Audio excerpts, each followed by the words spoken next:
tayo ng 9 units ng hand tractor, 10 unit ng pump and engine set, 200 kilo ng lowland vegetable seeds, at 2,450 pieces na plastic crates para sa ating mga magsasakang Bulacan.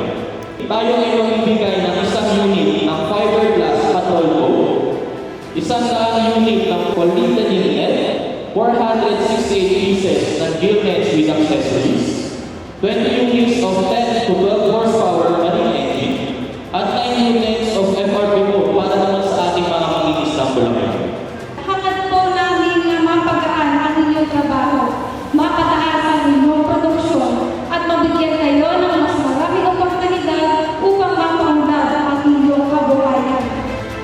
Nais natin isulong ang angkong at makabagong mekanisasyon upang mapataas ang productivity at kahusayan ng ating mga kababayan na magiging daan naman sa paglago ng kanilang kita at pagpapabuti ng kalidad ng kanilang pamumuhay.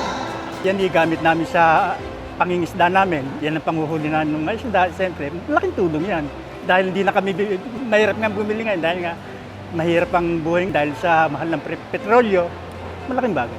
Magkaroon po sana ng maraming ganito o mabigyan pa ng tulong ang mga magsasaka. Nagpapasalamat din ako kasi hindi sila nagsasawang gumabay sa amin para kami mapagkalooban ng ganitong biyaya.